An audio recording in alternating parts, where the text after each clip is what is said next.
Okay, go ahead and start. Interesting.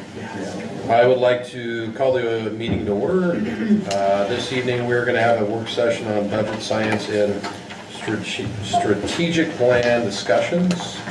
This meeting is just for information. There will not be any discussion or decision on anything we discuss tonight. And there will not be any time for public comments until we become in a council setting. And with that, I will turn it over to John. All right. Hello, everybody. Welcome. Thanks for coming out on this Monday night, especially in the middle of December. I'm honestly surprised we didn't struggle to get just 4 of you guys to come. And I wouldn't have blamed you if that had been the case. It shows that you guys are definitely committed to being a part of what we're doing here. So thank you for being here. Let's see. It's not working. Here we go.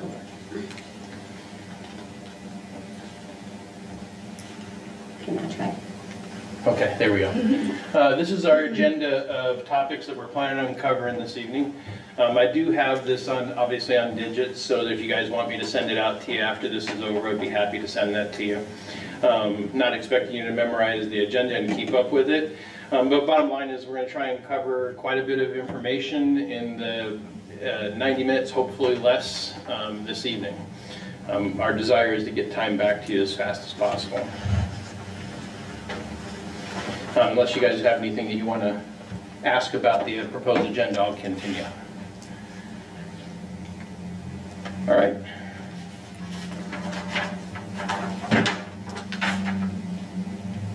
All right, so the one thing I'd like, and that there is a little bit of a typo that's on this particular slide.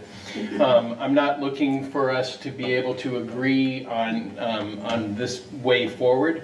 That is my intended outcome from the retreat when we have that. So tonight is just meant to be a soft introduction into some deeper details that we plan on sharing during the retreat. And coming out of the retreat, this is the hope, my desire that you will give along with your priorities, which I feel like we have a pretty good stack right now in regards to what came from the SWOT analysis to help feed what those priorities are. But coming out of the retreat, I would like to be able to get your guys' concurrence in regards to the development of a 5-year intended to ultimately go into a 10-year strategic plan that I'm lovingly calling fiscal transformation. So, unless you have any thoughts or questions on that, I'll continue.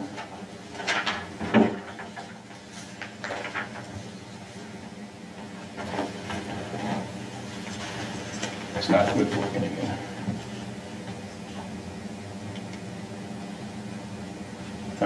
I'll just tell you when to move to the next one if you would. Okay. So we don't have to keep. Okay.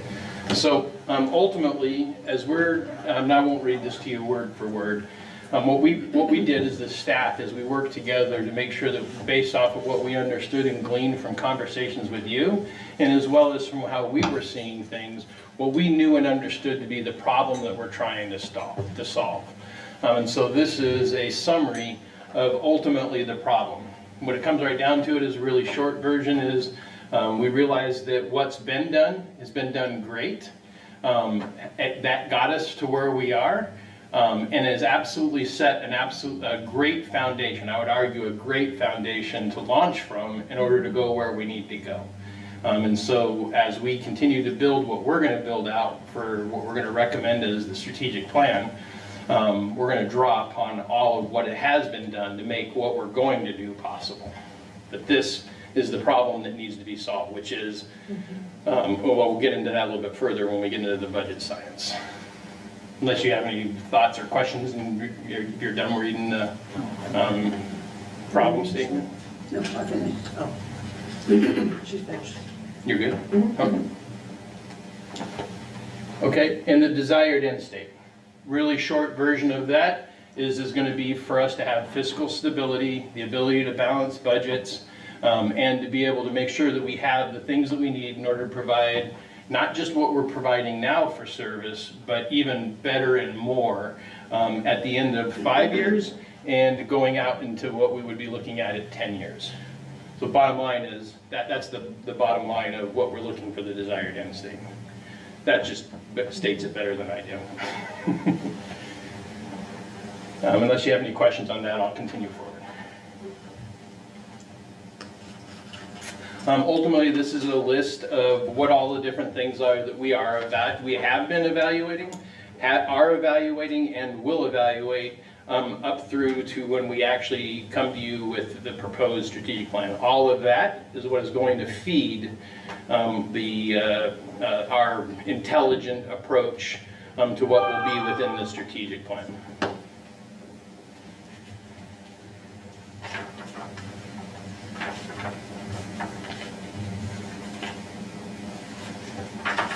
Unless you have any questions on that, we'll move to the next one.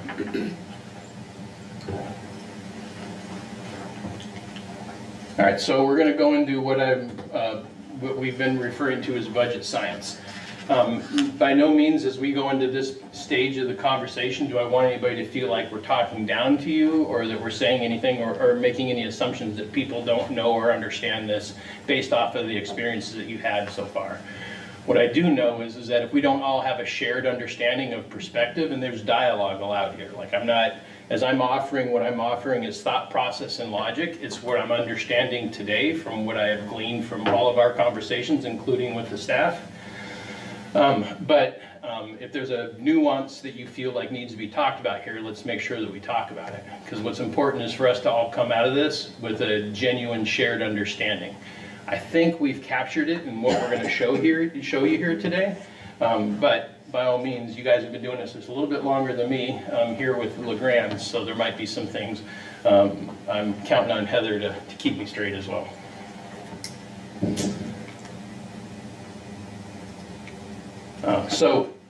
These next few slides are just illustrative. They're not actuals. So don't take the numbers that you're seeing represented here as to suggest that they are actuals. They are in the ballpark, but they aren't intended to be specific. They're only intended to be able to relay the concept in which we're talking about. Bottom line is, if you look at our historical trends, we can say with definitive understanding that the pace in which our expenses are increasing is faster and is outpacing the revenue that we have coming in. That's the short answer of what we're talking about here. So why timing matters. Recognizing that that pace that we're talking about is going to happen. We've been lucky enough in the way that we've been doing business that we've been able to manage that and keep what we have.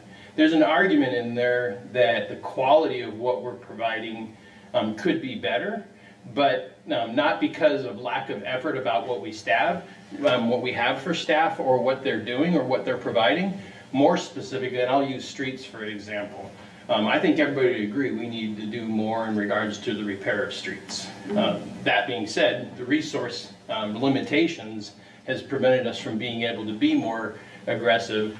Though they had a lot of success this last year, that's not a sustainable thing. We had a lucky influx of money that made it possible. But what I would argue, or I think what Kyle would say under that particular example, is that particular level, if we were to achieve 5% of the roads in a single year, that would actually be not a bad model for us to be able to sustainably do.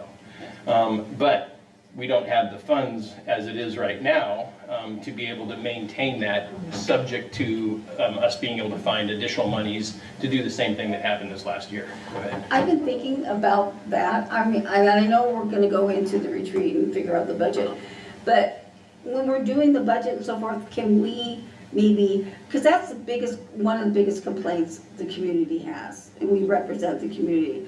I was wondering, is there any way, as we do the budget, we can allocate more money?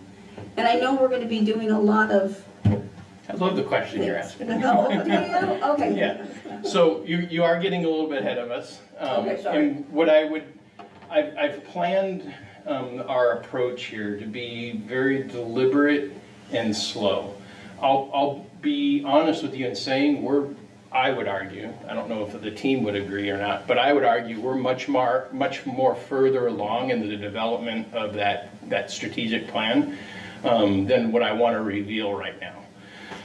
The intent here is just simply to keep us all moving on at the same pace, at a deliberate pace, and at the same time giving us the opportunity to make sure that the staff has done a really good job. Like I get excited and I jump out there and I start coming up with these, what I think are great ideas. And then when we get together and we talk about it, they rein me in.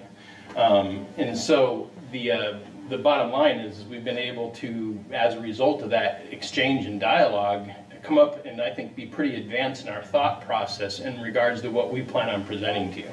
But I think for the sake of your guys' sanity, that it's best if we do this in a very deliberate process. And I would say to your question, yes, there is a method and a path to which we can do what you're asking. But what I'd ask you to do is, even though it's hard to wait, to recognize I'm not going to give you that full answer tonight, but I will in the not too distant future, or we will be able to give you that answer to the question.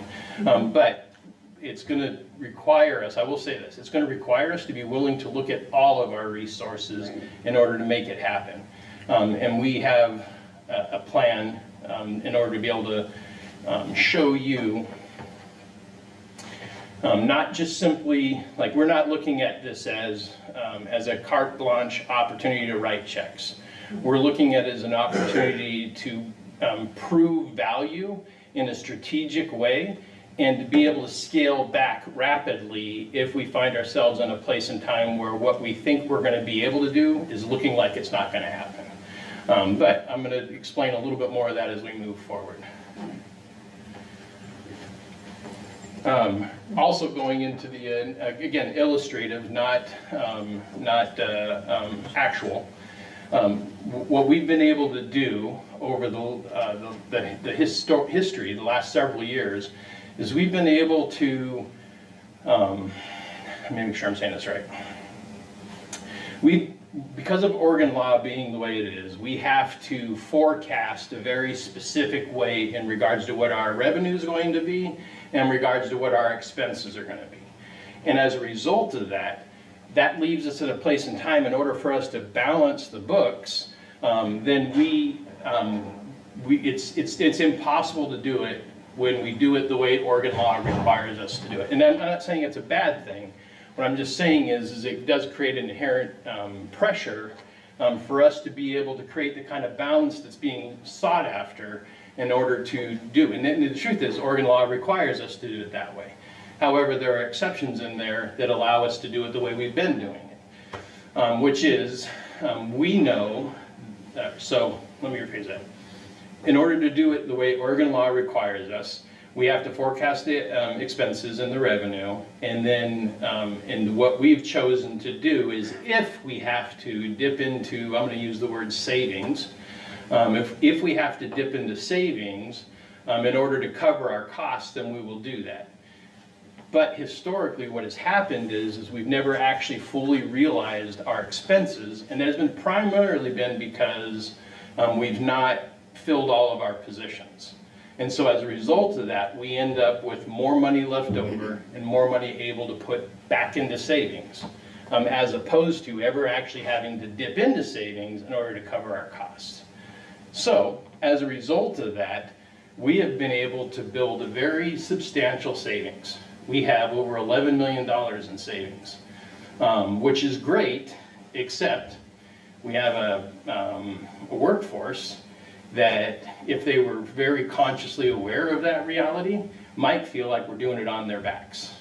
And so that's something that we're keeping in our mind as we're moving forward here in regards to how we're planning here.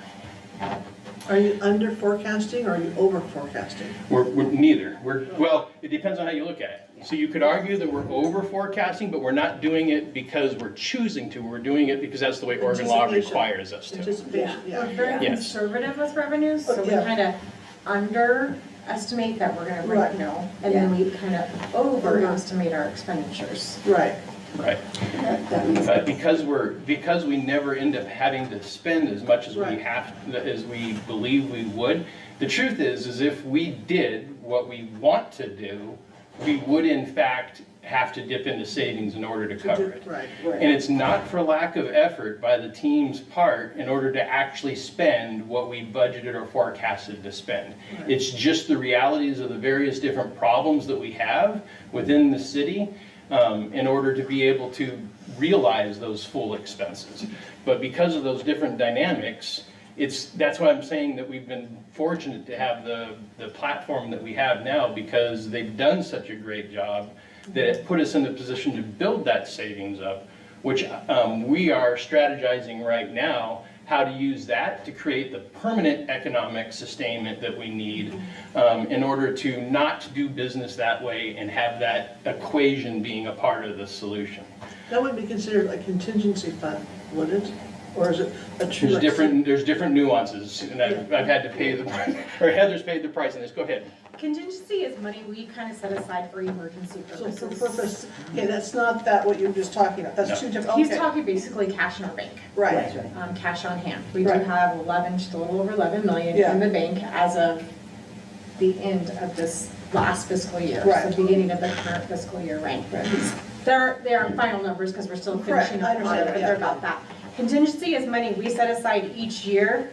We set aside around 750,000, that's what we've done in the for past. the unexpected, Yeah, for unexpected Yeah. expected expenditures that may come about that we Gotcha. haven't appropriated. Because really, if we have expenditures we haven't appropriated, by law, we can't spend it. So that's why we dip into contingency. gotcha, okay. So the two different, Yeah, Two different pockets Yeah. of money. in terminology. yeah. Yep, exactly. So just so I'm clear though, I think as you pointed out, and Robert had the same opinion, is that the bulk of what makes up that difference has been our inability to hire all of the open positions we have, is that correct?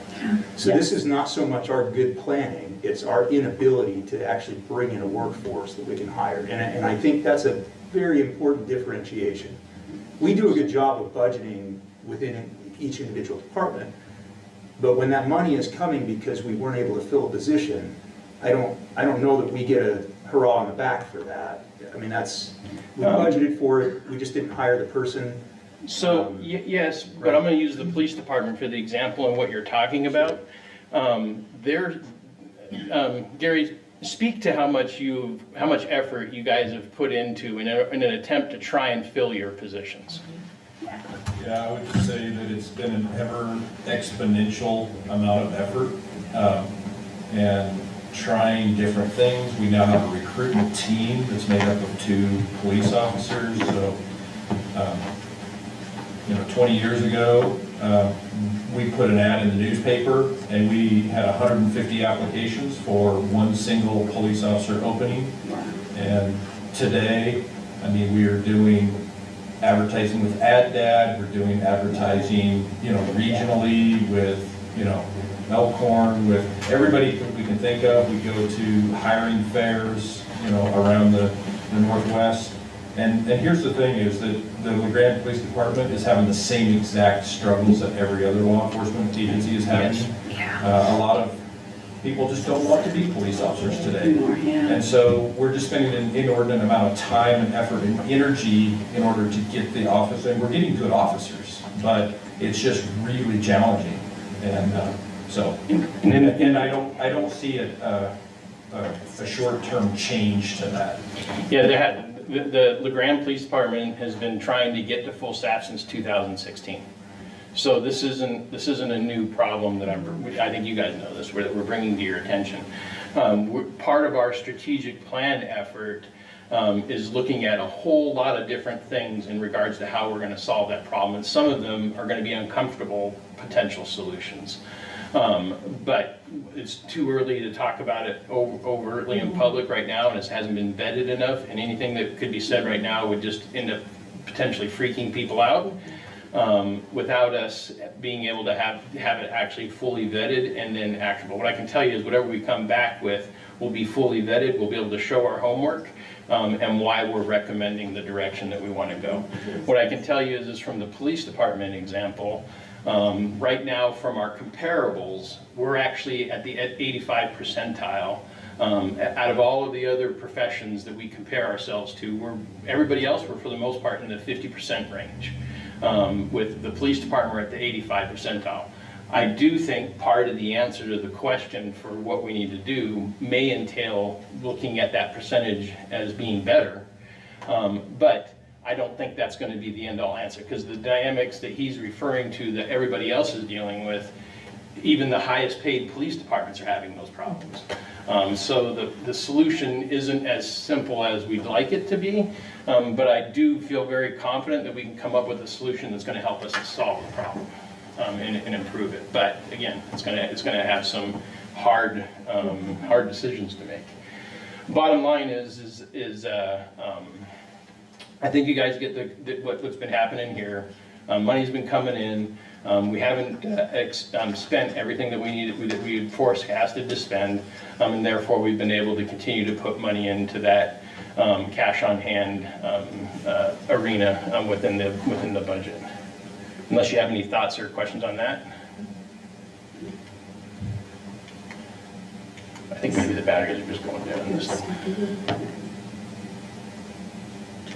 There you go. So everything that I showed you before was illustrative.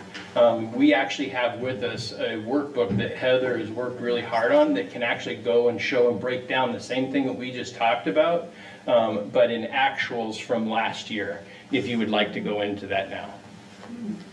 So this is kind of what I developed here. You'll see on line, the negative 948 number. What that illustrates is we took our actual revenues, and this is for fiscal year 24. I didn't use 25 since we're not audited yet. So I used 24's actual revenue, actual materials and supplies, actual transfers out, actual capital, but I used that budgeted labor. So if we were at 100% labor, like fully staffed, That's what that would be, okay. we would be a negative $948,000. This also includes $750,000 of contingency that we have set aside. We may or may not use. To be honest with you, I'm not sure. I think we did pull some money from contingency.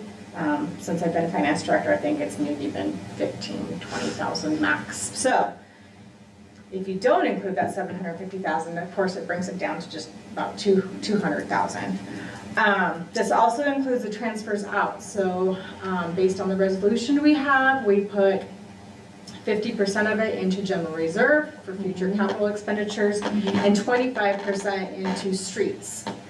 And goes to the street fund to pay for streets. So That's above and beyond what they budgeted for? Or no? that's dollars we give to the street fund to go into Gotcha, okay. projects. So this is kind of what it looks like. So kind of somewhat the actuals, but 100% of our labor cost. Thought it might be a little easier for you to see. So this is not using any cash on hand. This is strictly just revenues and expenditures. So I thought it may be a little easier.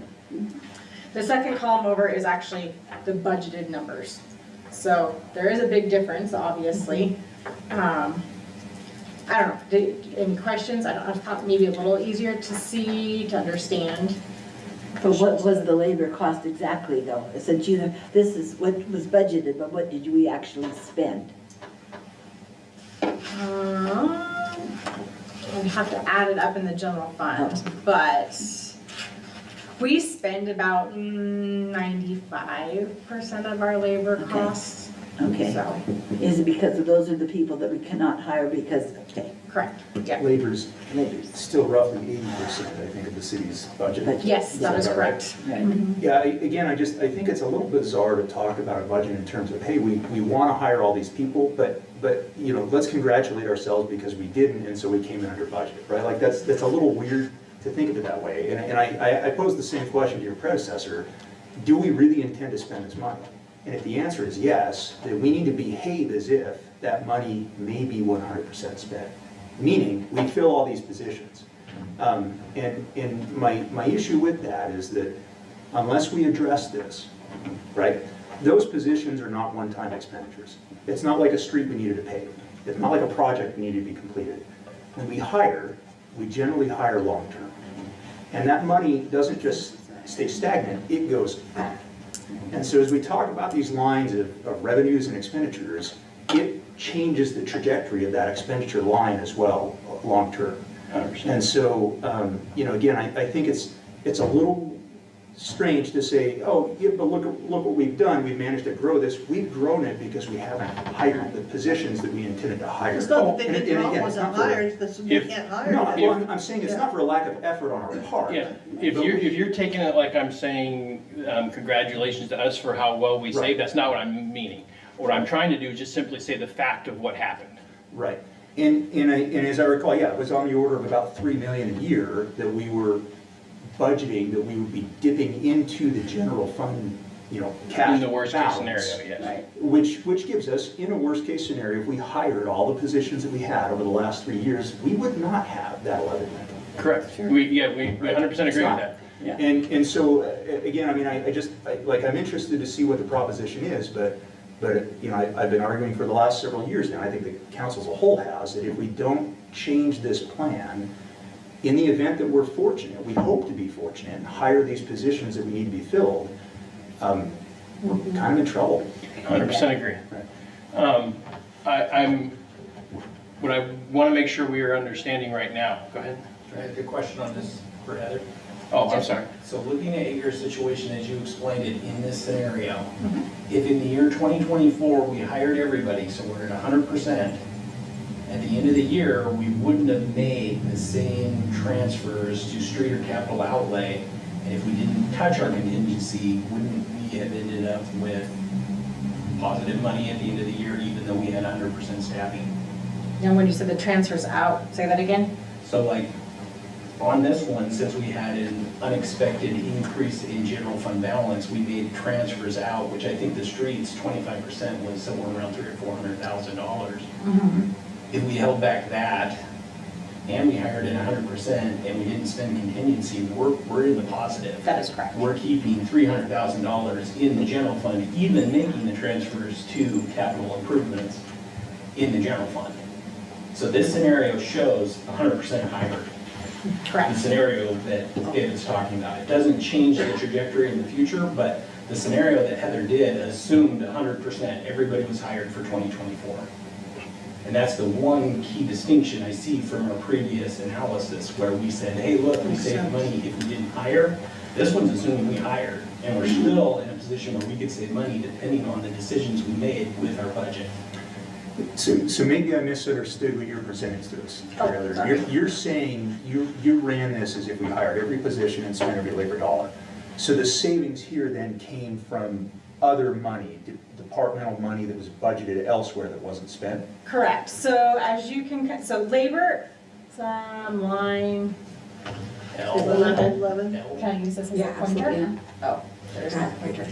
So is L the percentage of the Yes. projected? So this that was number actually here, spent? this 909.6 million, that is 100% of labor costs that we budgeted. Okay. So this is showing that we spent Okay. 100% So labor. we basically saved on the materials and services. That's where this is coming from. Correct. Mhm. And we've got, 1.3 million coming that was budgeted for that. So we've way over. And keep in mind, I did Projected take budget. out ARPA and opioid dollars because those are in and out, those Right. really Yeah, we don't. do need to do that. Can't count on them. So yes, Yeah. that is correct. How does that hold up over other years? Because as I recall, we ran these projections previously. and it So didn't look like that. I did go back the past, I keep 10 years average Right. of materials and services that we spent, and it's around 75%. The past 10-year average of materials and services, of what we spent versus what we budgeted. Right. So this is a very different projection than what we were given in the work session a year or two ago.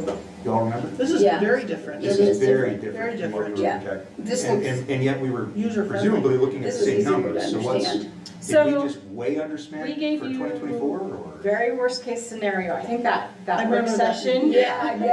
Really scared you guys, It was- because it was yeah. spending Really good. 100% of everything. And yes, it didn't look good. Mm-hmm. Then, to be honest, I don't remember if we presented that, because I went back and kind of did an average of what we spend in labor, what we spend in materials and services and capital, and kind of we did that even based on each department, not necessarily the general fund in a whole, and it was a much better picture. I can't remember if Robert presented that to you guys or But not. you guys were asked to present it that way though, right? That's why you did it? The worst case scenario, Yes. they just asked for a 5-year forecast, and we did, and that's kind of what I do when I do a 5-year forecast, I do the worst case scenario because. You should. Well, that you should, You should, yeah. you could obviously spend all of that. Yeah. So, Worst so if you ran this project, and you said other years 75%, 50 to 75%, okay. So in other words, we're really bad at budget. It's not bad, it's the way Right. the government has to Yeah. budget Yeah. versus a private individual. Well, How you budget and how I budget Yeah. to how they budget is completely two different ways. Yeah, There's rules and we're regulations. doing it the way that Oregon law requires us to do it. So as much as you might want us, that's where we'd have to distinguish in the conversation that we have, is when we're following Oregon law in the conversation, and you're asking, like sometimes the question that you're asking isn't allowing for us to be able to depart from the Oregon law. Now, if you want to have a conversation that says, all right, tell us what Oregon law says is the way we have to do it, then we can do that. Now tell us what you think, and that is where the science comes into it, because we can, what we have to do on paper in accordance with law doesn't allow for us to talk about what we know. And that's the problem. And because if you're willing to talk to her just about what she knows, it would look very different. So give me the Cliff Notes version of why Oregon forces us to project potentially double in materials and services or what we actually spend. Can you explain? Go ahead. I'm not quite understanding exactly what you mean by that, but we start budgeting so early. And sometimes when we go to estimate, to be honest with you, I ask people, and people do, our department directors do, estimate pretty high, because we have to appropriate for that. If we don't appropriate for it, then we have to go through a supplemental budget and go through contingency. So we're not padding our budget, but we kind of are. Okay. And it makes sense to do it conservatively, but that's a lot. Yeah. Kyle has. And my budgets are a little bit more magnified or blown up a little more because I'm more material service than the general fund. Yeah. But I use snow removal as my perfect example is you want me to budget for worst case scenario because if we get into February and I say, well, I can't plow or spread gravel anymore until we pull in the budget committee back and I get some more money in the budget. So when you look again at Heather's numbers, and you look at material and services being the 50 to 75, and that's where you're saving all your money, again, I think you have directors who are saying like, I don't expect it to happen, but if it does, I don't think you want to pull the budget committee back in. And Oregon law limits us on our contingency to 15%, so it's not going to cover most of my emergencies, and I would guess some of these other directors are in the same boat of, I need to budget for it, but I can't tighten my budget so much so that we limit our flexibility in operations. And another example to kind of show, almost like we double budgeted, so I know the fire, I think it was a fire rescue truck, I don't know. Yes, it was a fire rescue. We not only budgeted in the general reserve, but we also budgeted in grants and donations, hoping we'll get the grants and Right. donations, but it's also in that. That was mentioned before. Yes. So that But- is kind of one that's kind of deceiving, I mean. But I can tell you just Interesting. recently on that particular situation, we're moving forward with the purchase out of reserves versus out of the grants and budgets. So that's out of the equation now, but we're pursuing something else in grants and budgets now. But again, that is, I mean, one of the things that can kind of skew it a little. Right, but to your point, Kyle, I don't, correct me if I'm wrong, that 750 was not, that wasn't unanticipated money, right? That was budgeted money that we put into that, correct? The 750 down there? Yeah, and that's what you were talking about, if we subtract that, but that's not one that we want to subtract. Like, that's money that we need to go into those areas. So I don't think we can look at it that way. That's still a net negative. That's still a negative of 200,000. That's not a positive of 300, right? Well, we didn't use, let's say we used 50,000 contingency. Right, I mean, I put what we budgeted, that's not truly what we spent out of contingency. okay. And so you also have control over the contingency, if I'm not mistaken. We I do. can't touch my contingency without your guys' That blessing. is correct. That's true. It's Yeah. budgeted funds, but you still have control over saying whether I can spend it or not. So in all, from my view, it's not even touchable. Right, but I would prefer to view that as part of a line item budget, not a, oh, we didn't have to do this, right? Like, I mean, we didn't have to hire this person, we didn't have to do any of Honest that, with you, right? yeah, I would not. Right, I think Deter I would from much that. prefer to use that as, that's not something we want to sort of line out and say, that's part of this budget. Well, and I think Kyle's right, he needs to put that money in Right. his because he doesn't have time for us to vote on pulling it from the Well, contingency. he does, we just gotta do it. That's right, he's gotta do it now, not, Well, and I think that's the difference between contingency and where I've padded, Right, where I've right. estimated my budget to be. yeah, don't call it padded yet. I mean, if I needed to touch my contingency, we're calling a meeting in the middle of the month if so needed. You still have say over where I'm gonna spend that money. Yeah. Because if people pad their budget, then a lot of times they use it all, if that's their thought. I think And this that's the man- part that the this public management sees. team doesn't. They think if you've got it in there, you're Oh, gonna maybe use it. steal. What'd you say, Matt? What did you say? I don't think this management team does. No, I don't either. I've not yeah, seen yeah, that. no. We have Yeah. disciplined staff. Yeah, we You guys do. are, I mean, to a person, I mean, we look at the numbers, you're Yeah. good at what you do. But I'll just the give you an public, example. I like seeing it like that. It looks clear, It's clear. in layman terms to Yeah. me, seeing that. I'll give you an example related to a general fund budget at the police department, like legal fees. We have to budget for that because we never know. I mean, it's not like we're anticipating that we're gonna have legal expenses in any fiscal year. It's a very real possibility, and if we do, we know that it can be a fair amount of money. But we look at it like a good year is we don't have to use that, but we have to budget for that because if it came up, we don't have any money, because I can't legally take money from a different line Correct. and use it for that, so it's not uncommon that places like that, it goes unspent. So when you magnify those types of circumstances throughout the entire general fund budget, you end up with, unexpended dollars that we budgeted for, but we have to do that because otherwise, I mean, you don't want us coming back at the end of the year and all of our budgets are in the red. Right. That would be problematic.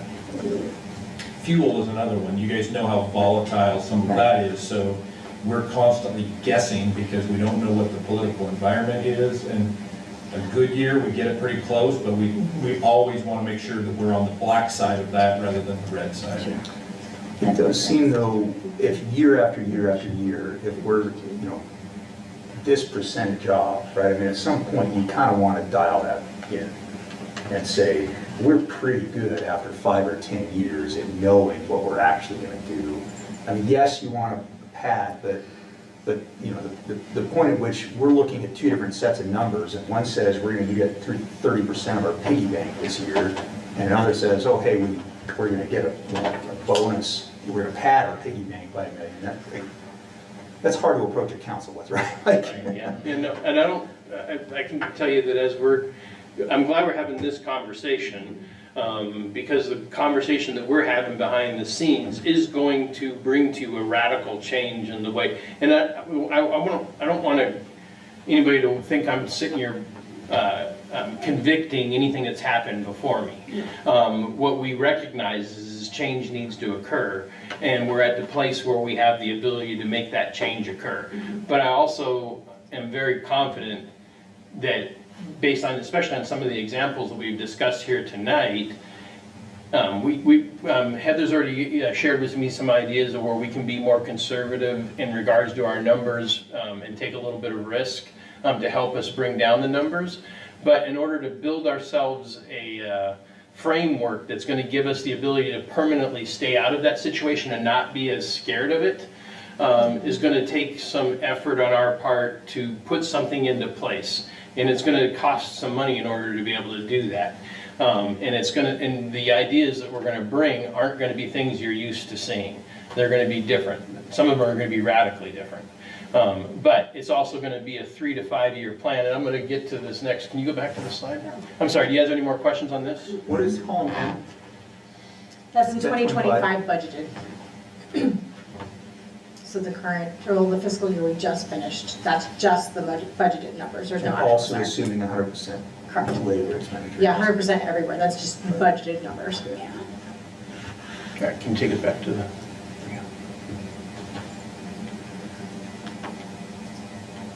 All right, so this is a little bit of the initial direction.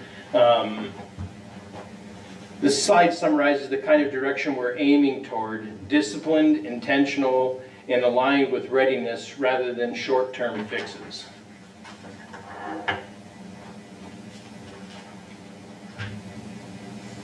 All right, so now that we're out of the budget science, what I'm trying to relay to you now is some of the things that are going to be woven into tools that we're going to use to help us in the way that we're going to build out our strategic plan and how we're going to resource the strategic plan when we're there. But we're not going to get into the granular details of that here tonight. I'm just giving you an idea of what the basic concept of how our approach is going to be, so that when we come out of the retreat, then we'll talk about this a little bit more when we get there.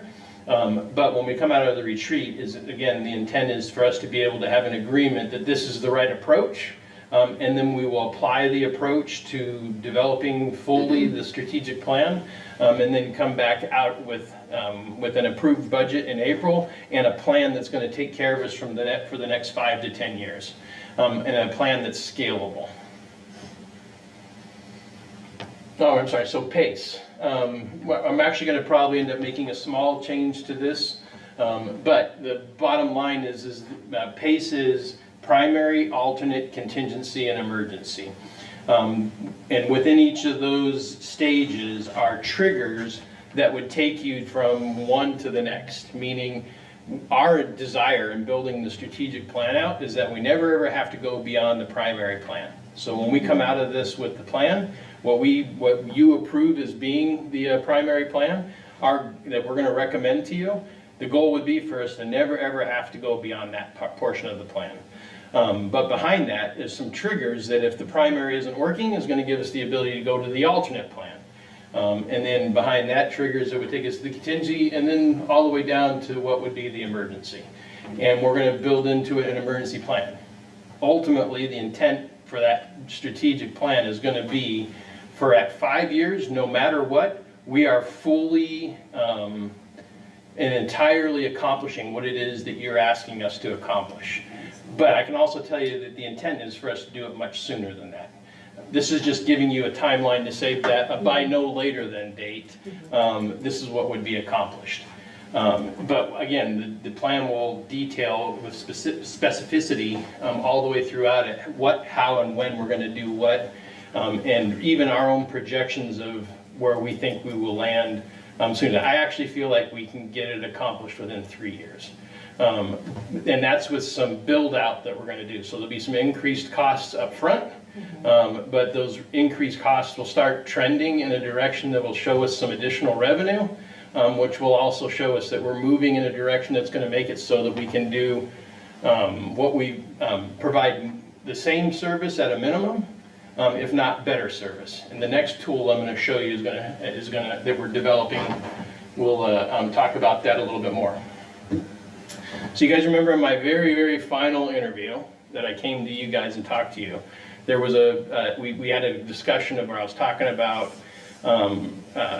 let's see, how we manage our, a platform that we used when I was in the Department of the Army, our Army Installation Management Can, that took into consideration our revenues, what we had coming in, stacked against our resource capabilities, stacked against our capability levels, and a system that gave us the ability to communicate that simplistically, to be able to let you know how we're performing with the resources that we have coming in.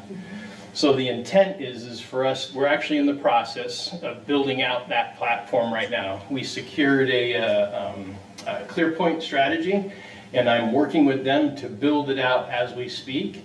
I mean, over the next several months, one way or another, we're planning on using it, but I'm planning it for 2 reasons. One is to make our conversations easier, but secondly is to make our conversations easier with the community as well.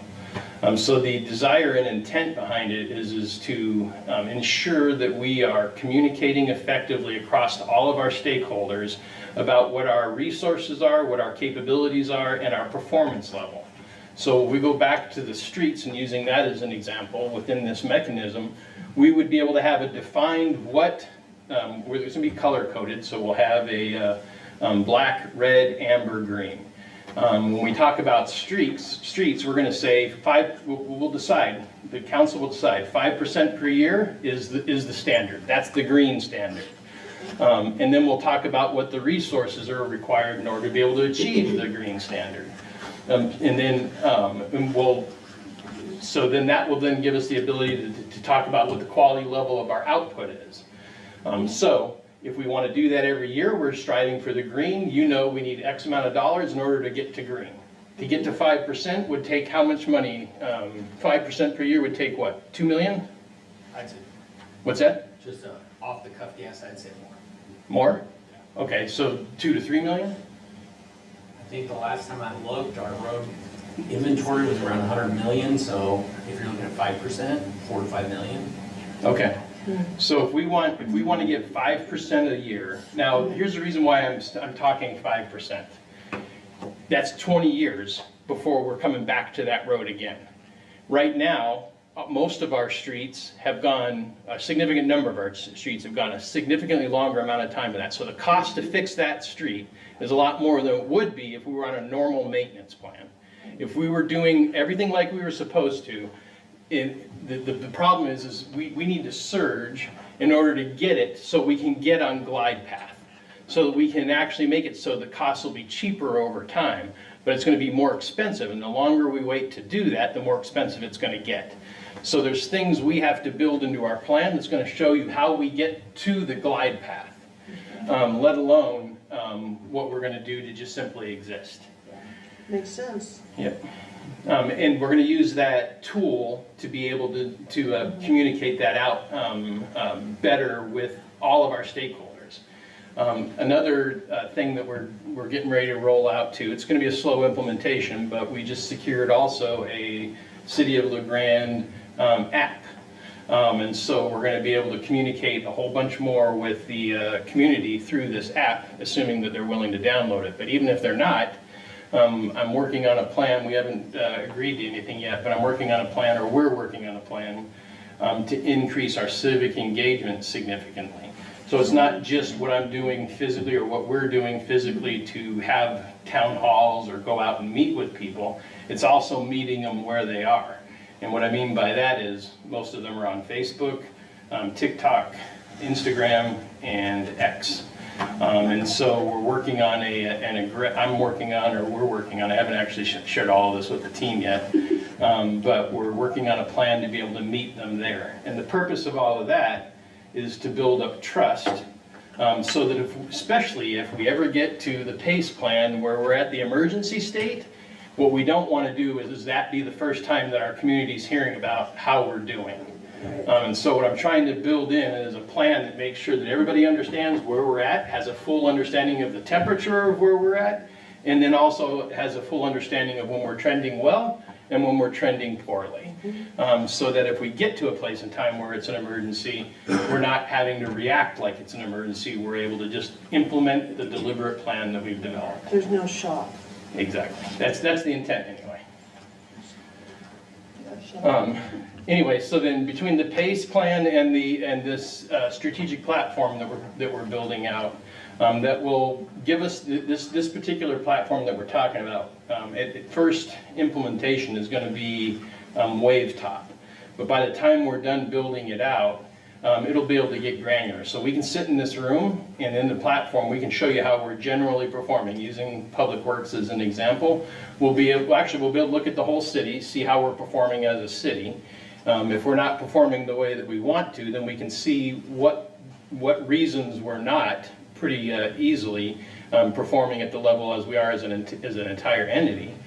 And then if we just go to, like, say, Public Works, we can see how Public Works is performing as an entirety, but we can drill down within it to see all the little nuances within it as to what's affecting the aggregate that's causing it to be either brought down or maybe even overperforming. So like they could be doing great in one area that's causing the aggregate to be better than what we resourced it to do, but in all reality somewhere else where it's lacking, most likely streets, will be the thing that brings their overall rating down. But it'll be a quick, easy way for us to understand it, And through our aggressive civic engagement efforts, will give us the ability to make sure that the public knows real time what's going on, why, and how we're going, what we are doing to either try to fix it, or even potentially how they can become involved in helping us fix it.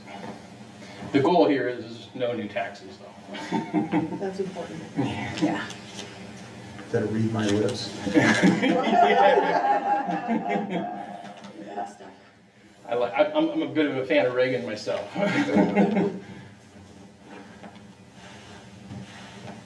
All right, so ultimately what success will look like when we're done with this is the achievement of that original desired end state that we described.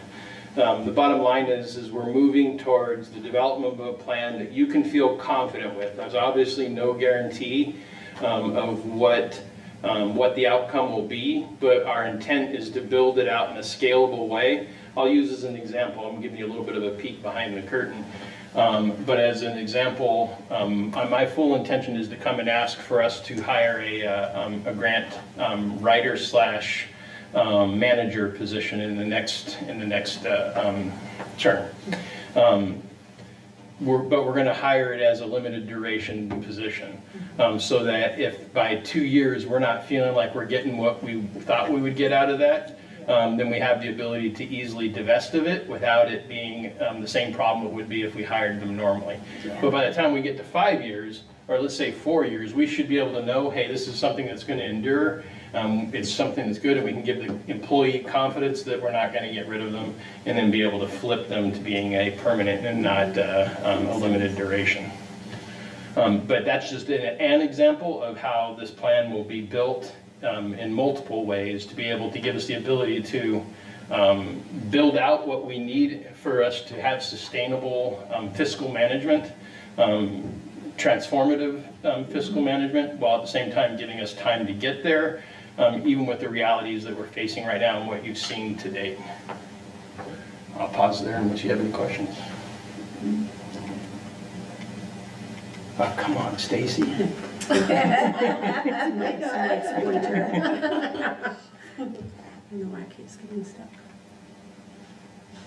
So why timing matters? Obviously, the timing matters because of that fiscal cliff that we've been talking about. The worst case scenario forecast would make it look like we're in immediate danger-ish if we were to continue to do business the way we've been doing it. In the reality of what's packed inside of Heather's head in regards to how we can manage this, we could probably get further along if we continue doing the business the way that we've been doing it. Our desire, our agreed desire, is we don't want to do it that way anymore. We want to do better, and we want to build out what we need in order to be able to grow our services that we provide to the community in a value-added way, not just for the sake of growth, but also to be able to give the community the environment that they deserve and want to have in a fiscally responsible way. And us doing it now, the urgency that I see is we have the resource capability now to put that in place and be able to manage it in a way that gives, when we take into account all of our resources that are available to us, we have the ability to build it out without putting us in any danger.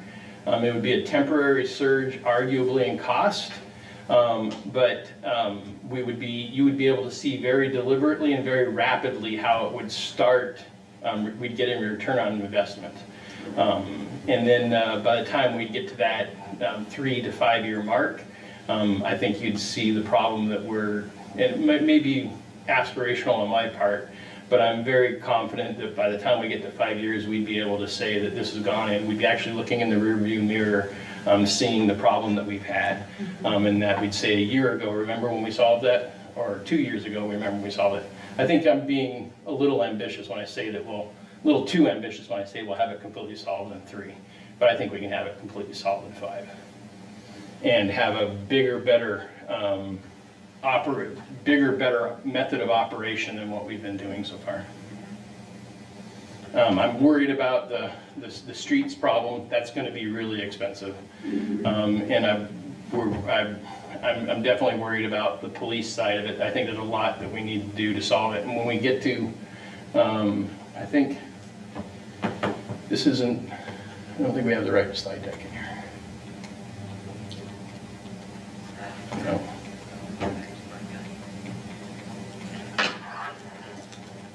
Okay. When we, I handed out to you guys a sheet of paper. This is what's come in so far from all of you guys in regards to the SWOT analysis that we did and the threats. There is one lacking. I'm not going to point anybody out, but they do go by the name of Mayor Justin Rock. That's the one that's outlined. But what I will say is that based off of what's come in so far, I don't see that even if he came in anti-fiscal, which he spoke the loudest at my performance expectations to say what was required. What I can say is I don't see number one changing here. What I can say is within the last few that have trickled in, the priorities have switched a little bit. So there's some potentiality in there that once yours come in, that it might influence what it is. But I would argue when we come out of this, based off of the feedback that you had, this becomes what feeds our priority of effort.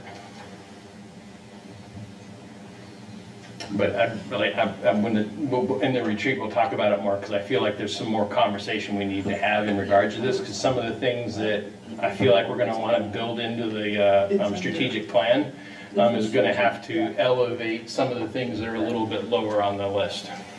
Okay, 35 equals potential, what is, Out of 35.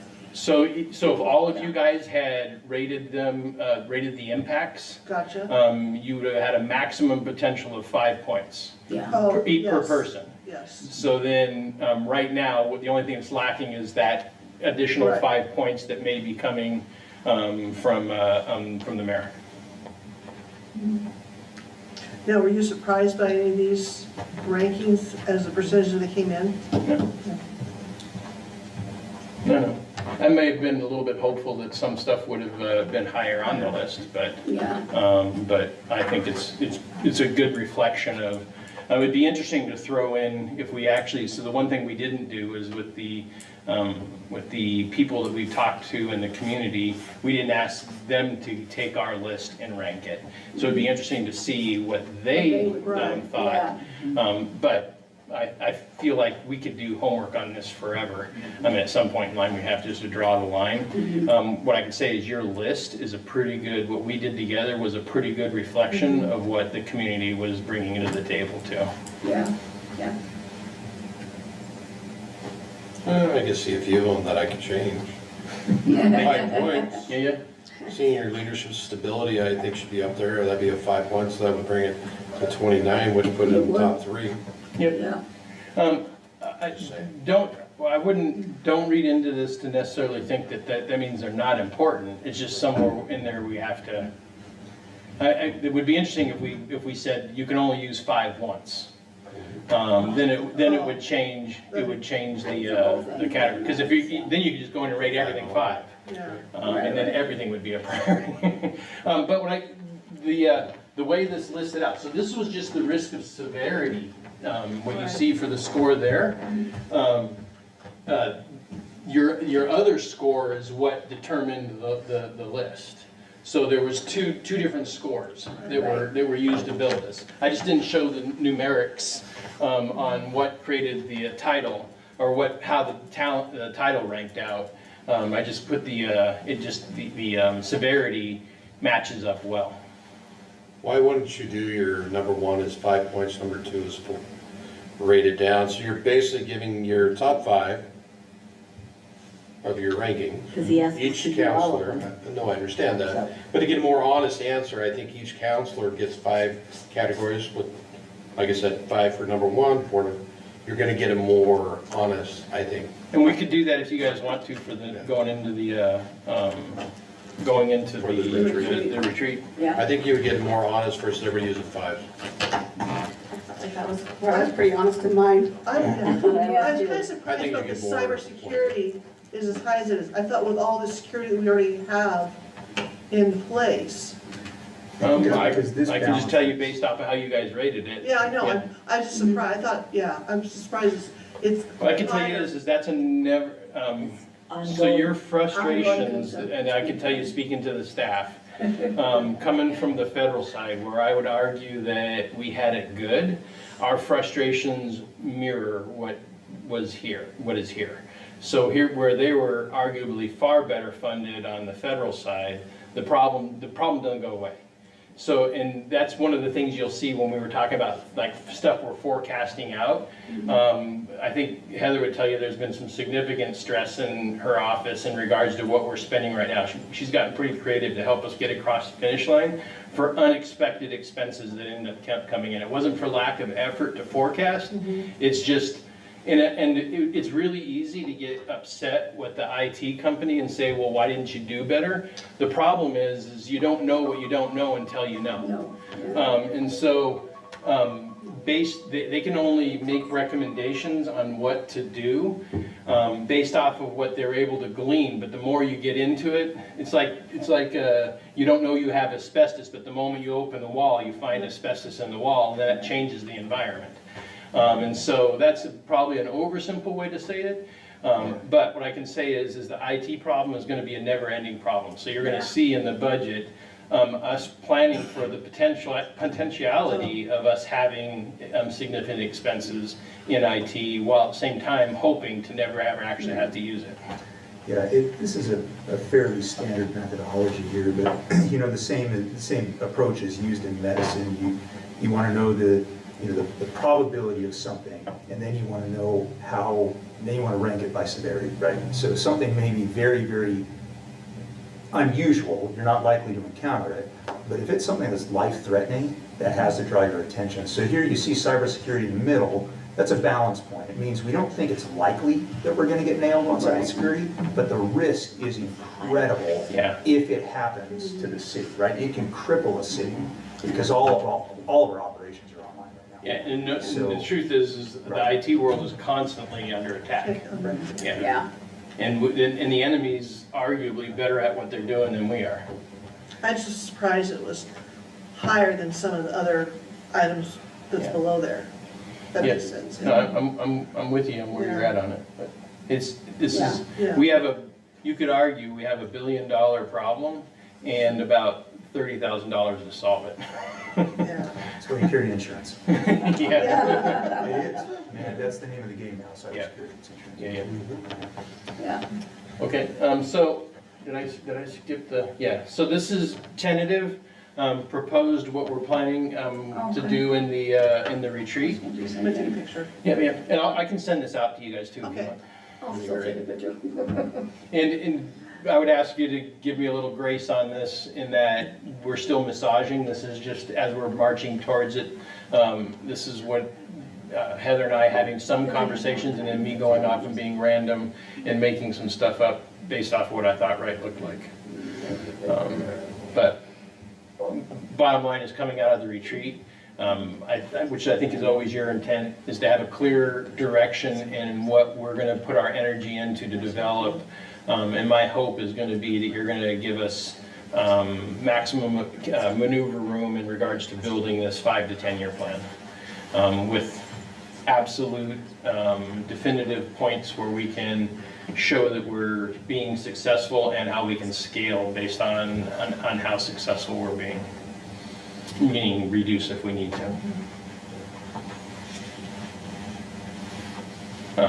Unless you have any questions there. Reflections, questions, and discussion from the group? You guys too, if you have any. Would you go back to that slide again real quick? I just wanted to see the difference in the strategic plan notes that you had. So are you, my understanding was that you were going to come to us with a strategic plan to propose, but it sounds like maybe we'll be offering input for drafting it? Okay. Yeah, we're gonna, the point is to make sure that we're all in agreement on what needs to be addressed in the plan. Gotcha, thank you. And then once we all are in agreement in regards to that, then we'll develop it. I think we're gonna probably come out of it, I think we've developed a pretty good pulse already and we have a lot of ideas, but it doesn't do us any good if we don't give you a chance to weigh in on it. The only thing I can maybe see is we need to separate city from urban renewal. Oh, yes, yeah, Isn't too 100%. Yeah. Yeah, good point. I tend to conflate those in my head, and so. Easy to And do. we, and yeah, and I think Timothy's gonna tell me to shut up. We've got some, or no, I'm sorry, it actually isn't limited to urban renewal, but we've got some ideas in regards to some creative approaches to help that are urban renewal-like, but not urban renewal. Which I think will give us a lot more flexibility to do some good things for the city of LaGrange and help us improve our values. But some of those things I haven't even told Timothy about yet, so I probably should close my mouth and stop. But we met with Tillamook a couple of weeks ago and talked to them, and while we were in talking to them, they said some stuff that just got me thinking more and more about some things that we can do, since we're looking at this broader understanding of how we can leverage our resources to set conditions for better economic performance in the future. I think that's in that conversation, it stirred some thoughts that I think we can do some good things for the city, and create some additional revenue generating opportunities for ourselves. Well, I for one, I mean, it sounds like we've got a nice, kind of high-level approach, rethinking, how we're organized, how we want to proceed forward. But for me, there's a lot of meat in this. I had other things for your chart. And tragically, I wish we had that as a counterpart to some of the prior work sessions. Because well, when we kind of heard that, but it was mostly boiled around here, we haven't filled staff positions, and that's why we're under. That told me a different story. This is not just staff positions. This is a disciplined, maybe is a nice way of saying it, approach to the budget, where we have been very conservative, arguably maybe more conservative than we should have been. We can argue the merits of that, but this paints a little different picture than I think the impression that I was given through a couple of the work sessions we've had in the past. I don't know how you all feel, but No, I know what you're saying. Yeah. this makes me more optimistic. I feel very optimistic, more confident in going into it. Yeah. I do too. I'll say More cautiously knowledgeable. optimistic, but, Yeah. but so Heather, thanks for your work there. Yeah. Because to me, that's, Really. That tells us something, I mean, So it kind of just- takes us out of the Yeah. panic mode. Just so we're being Yeah, no, really. Just so we're being fair here too, as Robert was marching towards the end of his time here, we pulled him in and picked his brain, and that birthed from that conversation. So Robert was a key contributor to helping us build that out. Thank you, Rob. I think our 5-year forecasting really scared. yeah. Yeah, that's, it did, it did. I think it panicked him so much he decided to retire. I'm kidding. And of course, that is worst case scenario. And That is. We tried to explain it, but until you see something of like, kind Right. of like almost actuals, but yet 100% labor, Yes. that brought a little more. I would perhaps make the request of staff, it would be nice if we could get a longer projection of that. I want more of a vision of what that trajectory has looked like. I want 23 and 22 and 20 and 21 are kind of screwed with the pandemic, but you know what I'm saying? So, Because 50%, I mean, if that's a little bit, now you said maybe we're closer to 75 on other years of material services, what we're spending as far as budgeting, but I mean, to me, it's nice to know we're conservative. At the same time, you really want, I mean, I don't care if you have to have one budget that you present to the state, and then one that we have internal eyes on that's saying, yeah, but this is really kind of what's going on. That's You know what I'm saying? interesting, And that's not uncommon within an organization. You have an official budget and you have sort of the shadow budget where, you're doing one to make it easier. I mean, we know how hard it is. You're right, there's limitations what council can spend past that budget amounts. We get it, right? Yeah. But really what we're after, right, council needs to have eyes on what's actually happening. And I think maybe we want that second image. So go back and do actuals for previous years. I for one would very much appreciate that, because I think that will inform us into that retreat. That's gonna make me feel better than a one-year snapshot. we'll work, give us a chance to talk about that a little bit more. The one thing I'd ask you, and unfortunately you weren't able to be with, is the last council meeting. I just want to make sure that you're fully aware that we're operating at 50% in finance right now. And we're going to be that way for a while. So what level of, and we're going into a crazy season in regards to collective bargaining and of course the budget build, let alone just still doing business. So I'm not telling you no, I'm saying give us some grace because we're going to do the best we can, and I promise you, you're going to probably be more impressed than not. But at the same time, like I really don't want to break Heather.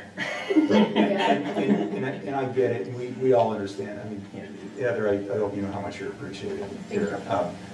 But I do think at the same time, if we miss that, it's gonna be really hard to go into retreat. And so I hope that's not a big ask to get those numbers. I think those are numbers we have, right?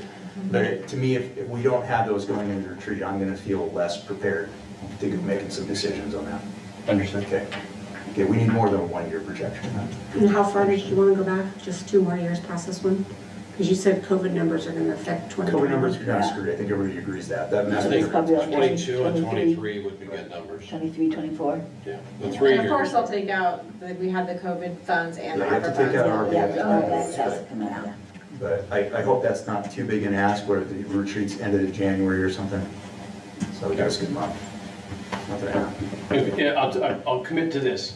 I think we can do it. If we can't, I'll give you a heads up that we can't. My main goal right now is audit, Yeah, Right, yeah. yeah, that gets priority. since we have 16 days. But they did kill it last year, so we're looking like it's not going to be as bad as it's been in the past. So as much as I hate to say this, because we're talking about budget, but you know, I would hope that if we're ever in a position as a city where we need 10. That we, you know, we have some leeway to do that. For what? For finance or whatever else, you know what I'm saying? I mean, Oh, for bringing other forms. Oh, we need yeah, 10 yeah, to help gotcha. somewhere to do We actually do something. have a tech, Okay, Yeah. and okay, I'm down to staff members, okay, right. out of 5. I was saying, how many usually in your office? 5. Yeah, that's unsustainable. Yeah. Yeah. Heather's doing a lot. We got it done. Good job. Mayor, you have anything you'd like to close with? Nope. Is there any more questions or anything anybody has before I close the meeting? No, don't close it yet. Okay. You give me that opportunity, I was about ready to take it. Telling me it loud. We already went over this. And then the retreat's going to be the 26th and 27th.